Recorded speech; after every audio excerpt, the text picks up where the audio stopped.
Hello दोस्तों, मैं आशुतोष सिंह, समीक्षा अधिकारी।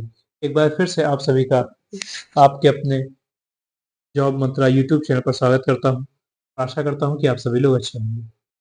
तो जैसा कि आप लोगों ने रिक्वेस्ट की थी कि एक पीवाईक्यू पे बेस्ड मतलब प्रीवियस ईयर क्वेश्चन पे बेस्ड प्रैक्टिस सेट शुरू किया जाए यूपी स्पेशल का, ठीक? तो हमने वही शुरू किया है। आज इस क्लास 9 से हम यूपी स्पेशल के प्रैक्टिस सेट कराएंगे, जहां पर हम प्रीवियस ईयर क्वेश्चंस जो हैं उनको रैंडम ऑर्डर में उठाएंगे और डिस्कस करेंगे, ठीक? तो मैं बताना चाह रहा था कि हमने अपना एक जो टेलीग्राम चैनल रखा हुआ है पीडीएफ या अपडेट्स के लिए, वो ये है, जॉब मंत्रा ऑफिस। आप टेलीग्राम में जाएंगे, वहां पे सर्च बार में सर्च करेंगे जॉब मंत्रा ऑफिस, तो आपको हमारा टेलीग्राम चैनल दिखाई देगा, जहाँ पर आरडी सर की फोटो होगी और करीबन 3.5 के सब्सक्राइबर्स हैं। तो उसे ज्वाइन कर लीजिएगा। वहां पे हम जितने भी पीडीएफ और अपडेट्स होगी टाइम के अनुसार देते रहेंगे, ठीक है? तो चलिए शुरू करते हैं आज का हमारा सेशन। तो पहला क्वेश्चन है कि as per the census 2011 the sex ratio in UP is. 2011 की जनगणना के तहत उत्तर प्रदेश का कुल लिंग अनुपात है, क्या है? 908, 923, 953 या 899? तो इनमें से कोई भी ऑप्शन सही नहीं है, क्योंकि 2011 की जनगणना के अनुसार उत्तर प्रदेश का कुल लिंगानुपात है 912, ठीक? तो अब हम कुछ जो भी रिलेटेड फैक्ट्स हो सकते हैं 2011 की जनगणना के अनुसार, वो हमने एक जगह कंपाइल कर लिए हैं और आइए चलिए उसे डिस्कस करते हैं। जैसे 2011 के अनुसार जनगणना जो है हमारे उत्तर प्रदेश में कितनी है? 19 करोड़ 98 लाख 12,341 से मोटा मोटा रफली आप ये कह सकते हैं 20 करोड़ जनसंख्या है हमारी यूपी में, ठीक? जो कि कुल जो हमारा देश है उसकी जनसंख्या की 16.51% है। कितनी है? 16.51% है पूरे देश की जनसंख्या की, ठीक? कितनी है मोटी मोटी जनसंख्या? लगभग 20 करोड़ से। और एक्यूरेट याद करना हो तो 19 करोड़ 98 लाख 2011 की जनगणना के अनुसार, ठीक? फिर जो दशकीय वृद्धि दर होती है, मतलब डिकेडल ग्रोथ रेट होती है, वो है 20.23%। कितना है? 20.23%। याद रखिएगा। उत्तर प्रदेश का कुल लिंगानुपात है, सेक्स रेशियो है कितना? 912। और यही आपके इस एग्जाम में पूछा गया था कि सेक्स रेशियो कितना है? 912। वही जनसंख्या घनत्व तो कितना है? पॉपुलेशन डेंसिटी है 829 व्यक्ति प्रति वर्ग किलोमीटर, ठीक? 829 पर्सन पर स्क्वायर किलोमीटर। कुल साक्षरता दर मतलब टोटल लिटरेसी रेट कितना है? 68.72%। कितना है? 68.72%।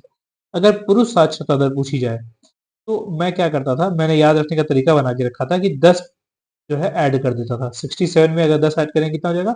77, ठीक? और महिला साक्षरता दर है वो कितनी होगी? -10 कर देता था। -10 कर देता था, कितना आता है? 57। एक मोटा मोटा आइडिया लग जाता था, ठीक है?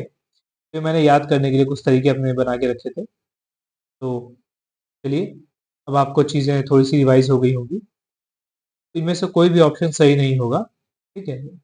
सही आंसर क्या होगा? 912। चलिए अभी नेक्स्ट क्वेश्चन पे चलते हैं। तो हमारा नेक्स्ट क्वेश्चन है आज का कि which among the following is a popular folk song of UP. निम्नलिखित में से उत्तर प्रदेश का सुप्रसिद्ध लोकगीत है? मांग नहीं, कजरी बिल्कुल सही, बोल नहीं, बोली बिल्कुल नहीं। तो राइट ऑप्शन क्या होगा? बी। जो कजरी है वो यूपी का एक प्रसिद्ध लोकगीत है। देखिए, यूपी के जो कुछ प्रसिद्ध लोकगीत हैं वो इस प्रकार हैं। एक तो कजरी बड़ा ही फेमस है, जो कि कहाँ पर? पूर्वांचल के क्षेत्र में गाया जाता है, और ये सावन के महीने में गाया जाता है विरह और प्रेम को व्यक्त करने के लिए। तो कजरी कहाँ पे गाया जाता है? पूर्वांचल में विरह और प्रेम को व्यक्त करता है। यही आपके क्वेश्चन में पूछा गया था। सोहर जो है ये भी पूरे उत्तर प्रदेश में गाया जाता है, मुख्य रूप से पूर्वांचल और अवध क्षेत्र में फेमस है सोहर। ये कब गाया जाता है? बच्चे के जन्म पर सोहर गाया जाता है। ये याद रखिएगा, एक एग्जाम में यूपी ट्रिपल एससी के पूछा था कि निम्नलिखित में से कौन सा ऐसा फोक सॉन्ग है यूपी का जो बच्चे के जन्म पर गाया जाता है? सही आंसर क्या होगा? सोहर। बिरहा, बिरहा इसका भी संबंध यूपी से है, पूर्वांचल और मध्य यूपी में गाया जाता है बिरहा। यह अलगाव और दुख को व्यक्त करता है।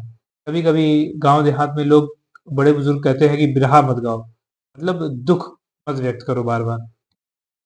आल्हा, ये भी एक यूपी का फेमस फोक सॉन्ग है।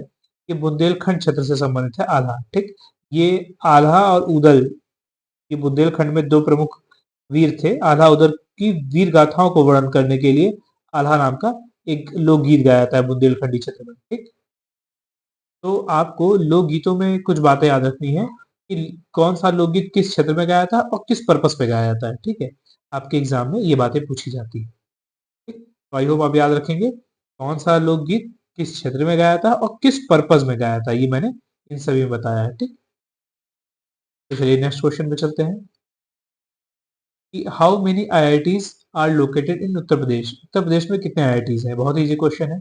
इस समय प्रेजेंटली यूपी में दो आईआईटीज हैं। एक तो है आईआईटी कानपुर और एक है आईआईटी बीएचयू।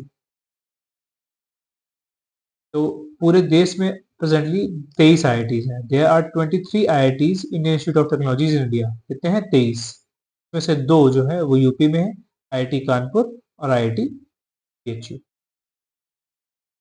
नेक्स्ट क्वेश्चन पे चलते हैं। नेक्स्ट क्वेश्चन है in which of the following cities of Uttar Pradesh foundation stone of Vindhyachal corridor project has been laid down. किसका? Vindhyachal corridor project. उत्तर प्रदेश के निम्नलिखित में से किस शहर में विंध्याचल कॉरिडोर परियोजना की नींव रखी गई है? बाराबंकी? नहीं, ये विंध्याचल में पड़ता ही नहीं है तो वहां पर क्यों रखी जाएगी? गौतम बुद्ध नगर? ये तो वेस्ट यूपी में पड़ता है, ये भी नहीं। अमेठी? ये भी वेस्ट यूपी में नहीं नहीं, ये बीच में पड़ता है सुल्तानपुर के पास, तो अमेठी भी नहीं पड़ेगा। मिर्जापुर, हाँ, विंध्याचल में क्या पड़ता है? मिर्जापुर, तो मिर्जापुर में रखी जाएगी विंध्याचल कॉरिडोर परियोजना की नींव। ये है, देखिए, ये योगी जी हैं हमारे प्रेजेंटली सीएम। ये मिर्जापुर में रखे हैं नींव की विंध्याचल कॉरिडोर प्रोजेक्ट की, जहां पर विंध्याचल जो मंदिर है उसको डेवलप किया जा रहा है, रेनोवेट किया जा रहा है फिर से। ये कुछ हद तक कह सकते हैं कि करंट और स्टैटिक दोनों का क्वेश्चन है। आने वाले सालों में पूछा जाएगा कि विंध्याचल कॉरिडोर प्रोजेक्ट कहाँ पर है, तो आप बता पाएंगे Mirzapur. Kala Namak, fill in the blanks. Festival was held in March 2021 the Siddharth Nagar district of UP. यहाँ फिल इन द ब्लैंक से भरना है। मार्च 2021 में उत्तर प्रदेश के सिद्धार्थ नगर जिले में काला नमक उत्सव का आयोजन हुआ था। Fill in the blanks. Kala Namak क्या है? गेहूं है, अंगूर है, राइस मतलब चावल है, या साल्ट है? तो काला नमक क्या है? एक राइस है, चावल है। ये बड़ा ही फेमस है। मैंने एक पेपर दिया था यूपीडब्ल्यूएससी का, उसमें पूछा गया था कि काला नमक क्या है। काला नमक क्या है? एक चावल है, राइस है। ठीक, और उसी के नाम पर काला नमक चावल महोत्सव मनाया जाता है, उत्सव मनाया जाता है। कहाँ पर? सिद्धार्थ नगर में। ठीक, तो आप ये याद रखिएगा, काला नमक कहाँ पर होता है? सिद्धार्थ नगर में। तो काला नमक चावल महोत्सव मनाया जाता है कहाँ पर? सिद्धार्थ नगर में। और देखिए ये है कुछ इसी प्रकार से दिखाया जाता है काला नमक चावल। ये तो वो चावल है जो हम generally day to day life में खाते हैं। काला नमक चावल कुछ ऐसा दिखाया देता है जो कि सिद्धार्थ नगर में होता है। ठीक, बहुत ही इंपॉर्टेंट है। पूछा जाता है कि किस प्रोडक्ट को सिद्धार्थ नगर के प्रमोट किया जा रहा है गवर्नमेंट के द्वारा, तो वो है क्या? काला नमक चावल। ठीक, इसी के नाम पे सिद्धार्थ नगर में एक महोत्सव मनाता है, काला नमक चावल महोत्सव। ठीक, in which year was the United Provinces renamed as Uttar Pradesh. किस वर्ष संयुक्त प्रांत का नाम बदलकर उत्तर प्रदेश हुआ था? तो कब हुआ था? 1950 में। देखिए पूरी कहानी क्या थी ये हम बताते हैं कि 1902 में जो उत्तर प्रदेश का जो क्षेत्र था उसका नाम था the United province of Agra and Awadh. 1902 में। और ये 1902 से 1937 तक यही नाम रहा। फिर 1937 में आगरा और अवध को इस नाम से हटा दिया गया और इसका नाम क्या रखा गया? United province. ठीक, यानी कि यूनाइटेड प्रोविंस, जो कि 1937 में रखा गया। फिर 1937 से लेकर जब तक देश आजाद नहीं हो गया 1950 तक यूनाइटेड प्रोविंस रहा। फिर 24 जनवरी 1950 को नाम बदल के कर दिया गया क्या? उत्तर प्रदेश। 24 जनवरी को ही उत्तर प्रदेश दिवस के रूप में प्रतिवर्ष मनाया जाता है। ठीक, तो अब आपको याद होंगे होंगे कि कब क्या क्या नाम थे। इससे पहले एक क्वेश्चन पूछा गया था कि जब अंग्रेजों का शासन था तब यूपी का नाम क्या था? उस समय यूपी का नाम था यूनाइटेड प्रोविंस। और उससे पहले क्या नाम था? The United province of Agra and Awadh. ये भी पूछा गया है। और ये पूछा गया है उत्तर प्रदेश दिवस कब मनाया जाता है, 24 जनवरी को मनाया गया है। और इस बार ये भी पूछ लिया कि किस वर्ष संयुक्त प्रांत का नाम बदलकर उत्तर प्रदेश हुआ था। कब हुआ था? 1950 में। तो ये सब चीजें मैं बार बार आपको रिपीट करता हूँ ताकि आपको याद हो जाए। ठीक है, रटाने के लिए आपको, कि आपको ये सब जहां क्वेश्चन दिखे आपको सोचना ना पड़े। With reference to area, which is the largest district of UP? विशेष रूप से क्षेत्रफल के दृष्टिकोण से उत्तर प्रदेश का सबसे बड़ा जिला कौन सा है? लखीमपुर खीरी, बिल्कुल सही। सोनभद्र दूसरे नंबर पर आता है। प्रयागराज नहीं, शाहजहांपुर नहीं। Right option will B Lakhimpur Kheri. तो देखिए, ये है यूपी का मैप। मैंने आपको रिलेट करने के लिए मैप यहाँ पे लगा के रखा है ताकि आपको चीजें अच्छे से समझा सकूं। तो अगर हम सबसे जो लार्जेस्ट, सबसे बड़ी जो डिस्ट्रिक्ट है वो कौन सी है, मैप में आप देख पा रहे होंगे, ये है लखीमपुर खीरी। ये है यूपी की सबसे लार्जेस्ट डिस्ट्रिक्ट पहले नंबर पर। दूसरे नंबर पर है सोनभद्र। ये है सोनभद्र, जो कि अपनी सीमा साझा करता है बिहार, झारखंड, छत्तीसगढ़ और एमपी से। 4 राज्यों के साथ सीमा करने वाला इकलौता जो जिला है यूपी का, वो है सोनभद्र। फिर है उसके बाद तीसरे नंबर पर हरदोई। हरदोई जो है ये तीसरे नंबर पर लार्जेस्ट डिस्ट्रिक्ट है यूपी का। तो पहला कौन सा है? लखीमपुर खीरी, दूसरा है सोनभद्र, तीसरा है हरदोई। ये 3 सबसे बड़े जिले हैं। फिर पूछा जाए सबसे छोटे जिले कौन है? अभी क्वेश्चन में बड़ा पूछ लिया, छोटा भी पूछा जाएगा किसी न किसी क्वेश्चन में। तो सबसे छोटा है हापुड़। हापुड़, हापुड़ यहाँ पर है, ठीक। नहीं, हापुड़ सॉरी, ये भदोही है। यहाँ पर सबसे छोटा है हापुड़, जो कि कहाँ गया, इसमें, हाँ सबसे छोटा है हापुड़, ये रहा। सबसे स्मॉलेस्ट है हापुड़। फिर उसके बाद है यहाँ पर भदोही, ठीक। ये भदोही सबसे सेकंड नंबर पे है, हापुड़ फर्स्ट नंबर पे है स्मॉलेस्ट की कैटेगरी में, ठीक है। तो आप इन्हें याद रखिएगा। देखिए नीचे नाम लिख भी दिया है मैंने उसे इंग्लिश में, कि सबसे बड़ा है लखीमपुर खीरी, सोनभद्र, फिर हरदोई, और छोटे में हापुड़ और भदोही। थोड़ा सा मैंने इस क्लास को बाइलिंगुअल करने की कोशिश की है, कहीं पर हिंदी कहीं इंग्लिश दोनों ऐड किया है। बच्चों की डिमांड आ रही थी, तो आपकी कन्वीनियंस के लिए मैंने काम किया है। नेक्स्ट क्वेश्चन पे चलते हैं। Which of the following is not a scheduled tribe of Uttar Pradesh? निम्नलिखित में से कौन उत्तर प्रदेश की अनुसूचित जनजाति नहीं है? गोंड, हाँ ये है। शंखखुल, ये नहीं है। थारू यूपी में पाई जाती है। भील, हाँ ये भी यूपी में पाई जाती है। तो कौन सा नहीं है? शंखखुल, ये यूपी में एक अनुसूचित जनजाति नहीं है। तो देखिए यूपी में जो कुछ प्रमुख जनजातियां हैं उनके नाम आपको जरूर याद होने चाहिए, और वो किस क्षेत्र में पाई जाती हैं, बस इतना ही आपको पता होना चाहिए।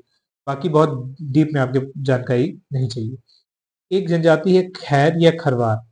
ये सोनभद्र और मिर्जापुर के क्षेत्र में पाई जाती है। क्या? खैर या खरवार, बड़ी इंपॉर्टेंट जनजाति है, ठीक है। सहरिया, ये ललितपुर क्षेत्र में पाई जाती है। सहरिया, नाम क्या है? सहरिया, लेकिन कहाँ पाई जा रही है? ललितपुर में, ठीक। मैप में अगर मैं दिखा पाऊँ, ऐसा था ना यूपी का मैप, ऐसे जाके यहाँ पर मिर्जापुर सोनभद्र क्षेत्र में, यहाँ पर खैर या खरवार जनजाति पाई जाती है। यहाँ पर ललितपुर में पाई जाती है सहरिया, ठीक। वहीं पठारी, बैगा, पहरिया, अगरिया, भुइया, भुनिया कहाँ पाई जाती है? सोनभद्र में। ज्यादातर जो जनजातियां हैं वो मिर्जापुर और सोनभद्र के ही क्षेत्र में है, ठीक है। अगर आपको न किसी एग्जाम में पता हो तो आप मिर्जापुर सोनभद्र का एरिया चूज कर लीजिएगा, ठीक। पाखा पनिया, ये भी मिर्जापुर सोनभद्र में है। शेरो सोनभद्र में है। अब देखिए, सोनभद्र मिर्जापुर तो आसान है, अब कौन सी आपको जो इस क्षेत्र में मिलती है, महाराजगंज, सिद्धार्थनगर, बस्ती, गोरखपुर में, तो वो है गोंड, धुरिया, नायक, ओझा, राज और गोंड। इंपॉर्टेंट क्या है? गोंड है और धुरिया, नायक, तो ये 3 बहुत ही इंपॉर्टेंट है। कहाँ पर है? ये पूर्वांचल के ऊपरी वाले क्षेत्र में यहाँ पर है। महाराजगंज, सिद्धार्थनगर, बस्ती, गोरखपुर, देवरिया, मऊ, आजमगढ़, सो, ठीक है, इन सब क्षेत्रों में पाई जाती है। माहीगिर, ये बिजनौर, जलालाबाद साइड पाई जाती है, यहाँ पर ऊपर, यहाँ पर पाई जाती है माहीगिरी, ठीक। हारू कहाँ पाई जाती है? तराई क्षेत्र में, मुख्यतः गोरखपुर के क्षेत्र में पाई जाती है। कौन सी? हारू, ठीक। इस प्रकार से ये कुछ प्रमुख जनजातियां हैं जो पूछ दी जाती हैं कि कौन सी यूपी में पाई जाती है और किस क्षेत्र में पाई जाती है। हेलो, हाँ। तो ये क्वेश्चन है अगला, कि Jagat Guru Rambhadracharya Divya Ganga university, the only university for the disabled, is located in which district? दिव्यांगजनों के लिए एकमात्र यूनिवर्सिटी जगत गुरु रामभद्राचार्य दिव्य गंगा यूनिवर्सिटी किस जिले में अवस्थित है? तो आपको पता होगा, आपने सोशल मीडिया अगर देखते होंगे थोड़ा बहुत, तो ये है जगत गुरु रामभद्राचार्य, जो कि बड़े ही फेमस हैं। इनके नाम पर यूपी में इन्होंने एक प्राइवेट यूनिवर्सिटी बनाई थी, जो कि डेडिकेटेड थी किसके लिए? टोटली दिव्यांगजनों के लिए, ठीक? तो यही वो यूनिवर्सिटी है। तो ये पूछी जा रही है कि वो कहाँ पर है, किस जिले में बनाई है? तो कहाँ पर बनाई है? चित्रकूट में। Right option will B D. तो चित्रकूट जिले में जो जगत गुरु रामभद्राचार्य हैं, उन्होंने एक यूनिवर्सिटी बनाई है, जो कि केवल किसके लिए? दिव्यांगजनों के लिए है। बहुत ही इंपॉर्टेंट क्वेश्चन है, इसे नोट डाउन कर लीजिएगा। नेक्स्ट क्वेश्चन पे चलते हैं। मैंने काफी क्वेश्चंस दिए हैं, थोड़ा तेज चलता हूँ। टोटल नंबर ऑफ डिस्ट्रिक्ट्स इन उत्तर प्रदेश उत्तर प्रदेश में जिलों की कुल संख्या है, तो कितनी है? 75 है। उत्तर प्रदेश में कुल जिलों की संख्या कितनी है? 75। ठीक। मंडल्स कितने हैं यूपी में? आप लोग बता सकते हैं मंडल कितने हैं यूपी में? 18 मंडल है यूपी में। सबसे जो लेटेस्ट वाला मंडल कौन सा है, सबसे जो जल्दी बना है, वो है अलीगढ़ मंडल। अलीगढ़ जो मंडल है वो सबसे लेटेस्ट बना था, ठीक। और कुछ रिलेटेड फैक्ट्स और भी हैं जो मैं यूपी के लिए बता देता हूँ कि सबसे पूर्वी जिला है यूपी का बलिया, और सबसे पश्चिमी जिला अगर आप देखेंगे तो कौन सा है? शामली। ये सबसे पश्चिमी जिला है, ठीक। सबसे उत्तरी जिला है सहारनपुर, ठीक। सबसे पश्चिमी जिला कौन सा है? सबसे मतलब ये साउथ में जो है वो है दक्षिणी जिला कौन सा है? सोनभद्र, ठीक। सबसे बड़ा जिला कौन सा है?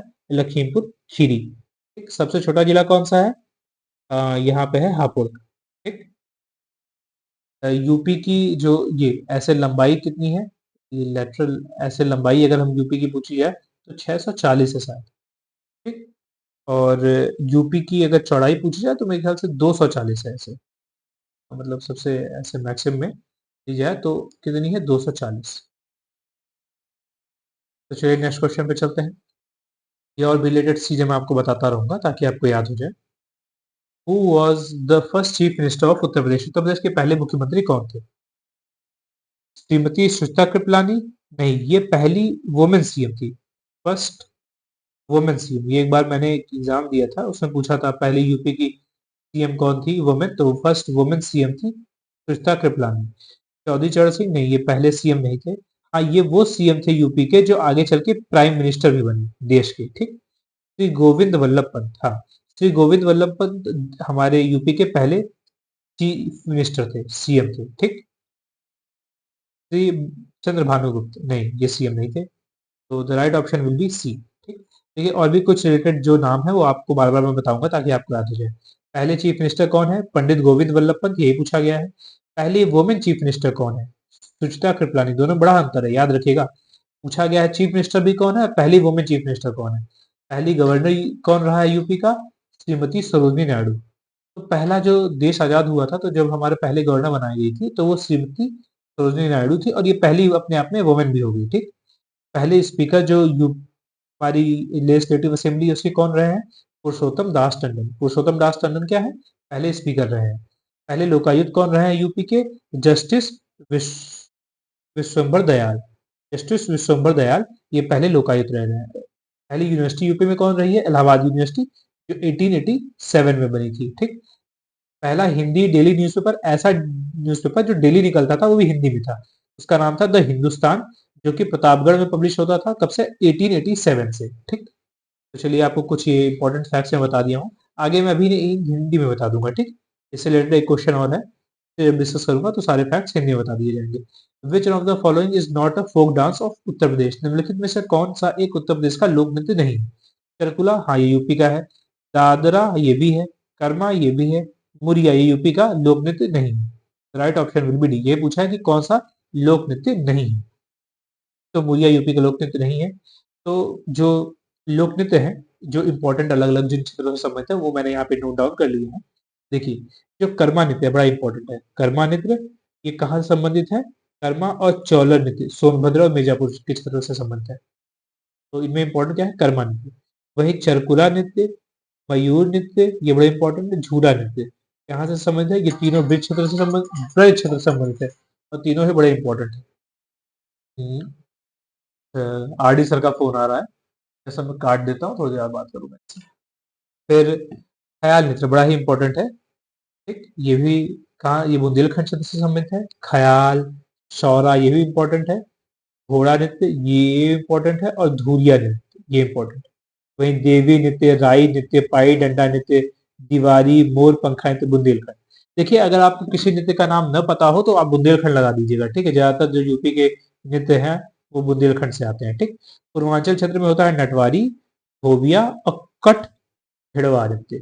में इंपॉर्टेंट है नटवारी और धोबिया, ये इंपॉर्टेंट है जो पूर्वांचल से संबंधित है। दादरा नृत्य ये कोई इंपॉर्टेंट नृत्य नहीं है, मुझे इसके बारे में सर्च करना पड़ा था।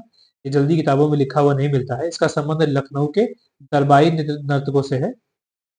ये कोई बहुत इंपॉर्टेंट नहीं है, फिर भी ये आपके क्वेश्चन में था तो मैंने कहा दादरा नृत्य के बारे में बता दूं कि इसका संबंध लखनऊ में जो दरबारी नर्तक होते थे ना उनसे था। ठीक, ये इंपॉर्टेंट लोक नृत्य है, आपके रिवीजन के लिए बताता रहता हूँ मैं। ठीक, नेक्स्ट क्वेश्चन पे चलते हैं कि the principal folk singing style of Uttar Pradesh Uttar Pradesh का प्राथमिक लोकगीत किस प्रकार का है? धमार है, धमार नाम का कोई नृत्य ही नहीं। बिरहा, हाँ बिरहा, यूपी में बता रहा था ना कि बिरहा लोग गाते हैं। कहाँ पर? पूर्वांचल और मध्य के क्षेत्रों में, जो शोक को व्यक्त करता है। टप्पा नाम का कोई वो नहीं होता लोकगीत। कव्वाली ये यूपी के लिए नहीं है कव्वाली। राइट ऑप्शन क्या होगा? बिरहा। बिरहा का संबंध यूपी से है। देखिए, मैं अभी इससे पहले बता चुका हूँ, फिर से मैं बता दे रहा हूँ, रिवीजन हो जाएगा आपका। कव्वाली जिसका कजरी पूर्वांचल के क्षेत्र में गाया जाता है। कब गाया जाता है? विरह और प्रेम को व्यक्त करने के लिए सावन के महीने में गाया जाता है। वहीं सोहर पूरे यूपी में गाया जाता है। कब? बच्चे के जन्मोत्सव पर। ठीक, बच्चे के जन्म पर सोहर गाया जाता है। बिरहा पूर्वांचल और मध्य क्षेत्र में। ठीक, जो कि किसको बताता है? अलगाव और दुख को बताता है। ठीक, अल्हा आल्हा जो बुंदेलखंड क्षेत्र में गाया जाता है, और किसके बारे में बताता है? ये आल्हा उदल की वीर गाथाओं के बारे में बताता है। ठीक, तो चलिए, आई होप आपका ये रिवीजन हो गया होगा। नेक्स्ट क्वेश्चन पे चलते हैं। Which of the following is the first university of Uttar Pradesh? निम्नलिखित में से उत्तर प्रदेश का प्रथम विश्वविद्यालय कौन सा है? इलाहाबाद यूनिवर्सिटी तो आपको पता होना चाहिए कब कौन सी स्टैब्लिश हुई है। इलाहाबाद यूनिवर्सिटी कब स्टैब्लिश हुई है? 1887 में हुई है, 1887 में। अलीगढ़ मुस्लिम विश्वविद्यालय ये 1920 में हुई है।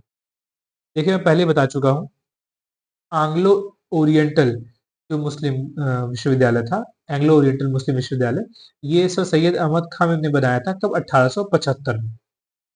ये यूपी का ओल्डेस्ट था, लेकिन बाद में 1920 में इसका नाम बदल के रख दिया गया अलीगढ़ मुस्लिम विश्वविद्यालय, एएमयू। ठीक, तो अब आज जब भी कुछ एग्जाम में पूछाता है अलीगढ़ मुस्लिम विश्वविद्यालय की स्थापना कब हुई थी, तो कब आप बताएंगे? 1920 में हुई थी। ठीक, अगर आपसे एंग्लो ओरिएंटल पूछा जाए तब आप बताएंगे 1875। तो नेक्स्ट हमने इस क्वेश्चन पे चलते हैं, अभी आगे बात कर रहे थे। बीएचयू बनारस हिंदू विश्वविद्यालय की स्थापना कब हुई है? 1916 में। किसने की है? मदन मोहन मालवीय ने।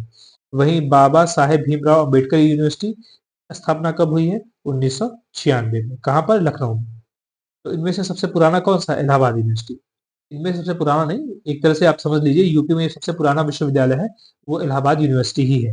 ठीक, आपसे जब भी पूछा जाए तो आप बताएंगे। और आपसे ये भी पूछा जाता है कि किस वर्ष से स्टैब्लिश हुए, क्योंकि यूपी में कुल मिलाकर इस समय 6 केंद्रीय विश्वविद्यालय हैं। आपको ये पता होना चाहिए कि वो कब कब स्टैब्लिश हुए थे, काफी इंपॉर्टेंट है ये। आपसे अब तक इस तरह का पांचवा या छठा क्वेश्चन है जो पूछा जा रहा है। ठीक, तो इलाहाबाद विश्वविद्यालय की स्थापना कब हुई थी? इलाहाबाद में 1887 में हुई थी। बीएचयू की स्थापना कब हुई? बनारस में हुई, 1916 में हुई। ठीक, अलीगढ़ मुस्लिम विश्वविद्यालय की स्थापना अलीगढ़ में 1920 में हुई।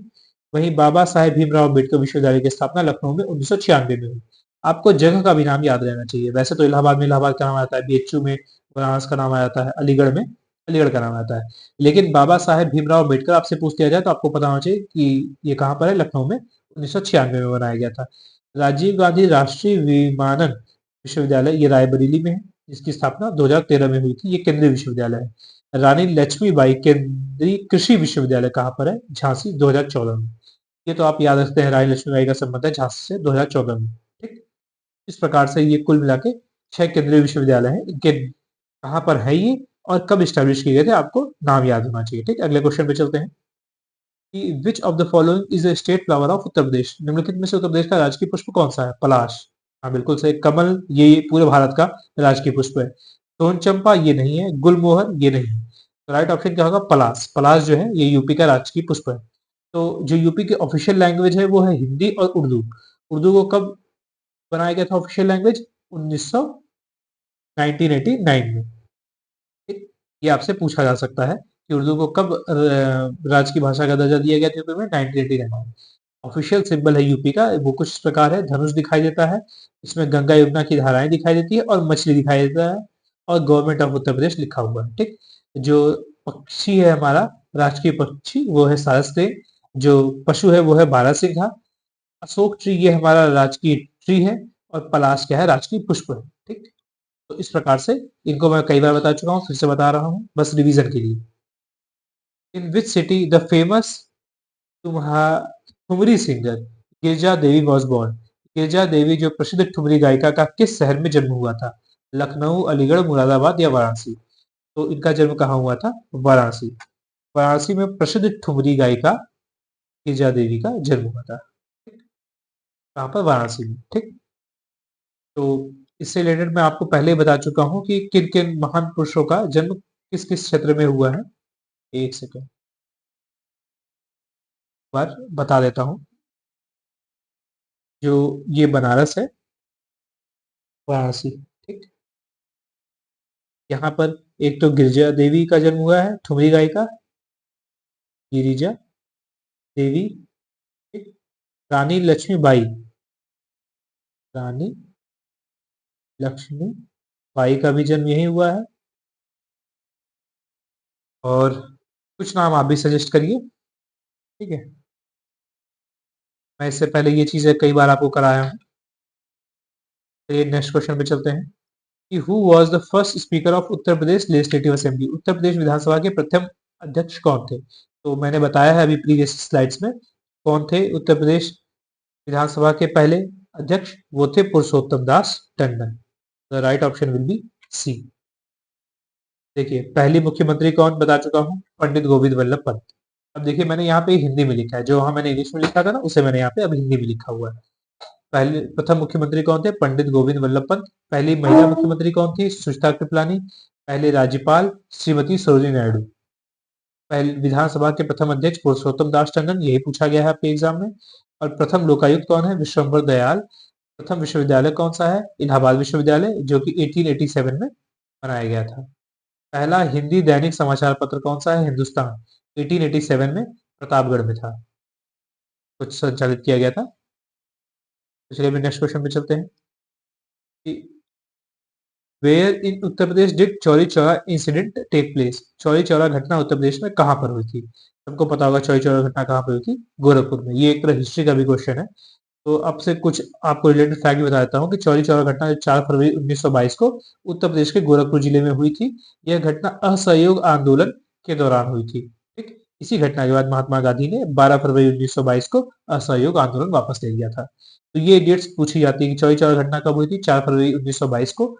कब वापस लिया गया था असहयोग आंदोलन? 12 फरवरी 1922 को। क्यों लिया गया था? चौरी चौरा घटना के कारण लिया गया था। ठीक? तो इसी चौरी चौरा की घटना की याद में शहीद स्मारक बनाया गया है चौरी चौरा में। ठीक? गोरखपुर में। देखिए एक क्या है, एक मीनार बनाई गई है 12.2 मीटर की, एक ऊंची सी मीनार बनाई गई है उन शहीदों की याद में जिनका चौरी चौरी घटना चौरा चौरी की घटना में। नेक्स्ट क्वेश्चन पे है in Uttar Pradesh the national Kathak institute is located at? Uttar Pradesh में राष्ट्रीय कथक संस्थान कहाँ अवस्थित है? बड़ा ही इंपॉर्टेंट क्वेश्चन है कि राष्ट्रीय कथक संस्थान कहाँ पर अवस्थित है? लखनऊ। देखिए हमारे पूरे भारत में इस समय 8 क्लासिकल डांसेस हैं। ठीक? इसमें से एक यूपी का है, वो है कथक। तो इसके बारे में आपको सभी इंपॉर्टेंट बातें पता होनी चाहिए कि राष्ट्रीय कथक संस्थान कहाँ पर है? लखनऊ में। अवध के अंतिम नवाब वाजिद अली शाह ने कथक के प्रमुख संरक्षक थे, ये भी आपसे पूछा जा चुका है। और कथक के जो फेमस जो डांसर हैं वर्ल्ड लेवल पे, इंडिया लेवल पे, उनके नाम भी आपको पता होने चाहिए। एक है शंभू महाराज, बिरजू महाराज, छन महाराज और बिंदा दी। इन चारों का संबंध है कथक डांस से। ठीक? तो आई होप आप इन्हें याद रखेंगे। मैं आपके लिए जितने भी कथक से रिलेटेड फैक्ट्स हैं एक ही जगह कंपाइल करके लेके आता हूँ। इसलिए कि Guru Purnima festival of Uttar Pradesh is dedicated to sages. Guru Purnima पर्व उत्तर प्रदेश में किस संत को समर्पित है? तो ये व्यास जी को समर्पित है। व्यास जी को समर्पित है गुरु पूर्णिमा। ठीक? तो इसी गुरु पूर्णिमा को बौद्ध धर्म में मनाया जाता है कि बुद्ध ने इस दिन सारनाथ में अपना प्रथम उपदेश दिया था। और जैन धर्म में इसे मनाया जाता है कि महावीर ने इंद्रभूति गौतम को अपना पहला शिष्य बनाया था। ठीक, ये बातें इतनी इंपॉर्टेंट नहीं है, ये ज्यादा इंपॉर्टेंट है कि गुरु पूर्णिमा उत्सव ऋषि व्यास को समर्पित है। बौद्ध धर्म और जैन धर्म का भी इस गुरु पूर्णिमा से रिलेशन है। ठीक, अगला क्वेश्चन है, in Uttar Pradesh the famous centre of pilgrimage for both Jain and Buddha religion is. Uttar Pradesh में जैन और बौद्ध धर्म का प्रसिद्ध तीर्थ स्थान है। मतलब उत्तर प्रदेश में एक ऐसा तीर्थ स्थान है जो जैनों और बुद्धों दोनों से संबंधित है। तो उसका नाम क्या है? वो है कौशाम्बी। ये हिस्ट्री का ही बड़ा फेमस क्वेश्चन है कि कौन सा ऐसा प्लेस है जो जैन और बुद्ध दोनों धर्मों से संबंधित है, वो है कौशाम्बी। आगे से आप इन्हें याद रखेंगे। तो इस प्रकार से आज हमने 21 क्वेश्चन डिटेल में डिस्कस किए। आई होप आपको ये क्लास अच्छी लगी होगी। अपने कमेंट बॉक्स में जरूर हमको बताइएगा कि आपको ये क्लास कैसी लगी, और आगे मैं ऐसी क्लासेस कंटिन्यू करता रहूंगा। ठीक है, थोड़ा सा ब्रेक हो गया था बीच में क्योंकि आप लोग का ग्रुप सी और डी के एग्जाम्स आ गए थे, तो मैं नहीं चाह रहा था कि आप उसमें परेशान हो और भटक जाए, डिविएट हो जाए अपने गोल से, इसीलिए मैंने कुछ दिन की क्लासेस डिसकंटिन्यू कर दी थी। तो फिर से हम क्लासेस लेके आए हैं, और आप लोग ये जरूर बताइएगा आपका ये जो ग्रुप सी डी का पेपर जा रहा है कैसा हुआ। ठीक, मैंने पेपर देखा है। ठीक है, मुझे काफी इजी पेपर लगा। ठीक है, अगर आपको कोई भी दिक्कत समस्या हो तो आप जरूर कमेंट करिएगा। ठीक, तो चलिए, इस प्रकार से मैं आज सोच साइन ऑफ करता हूँ। Thank you. Have a nice day.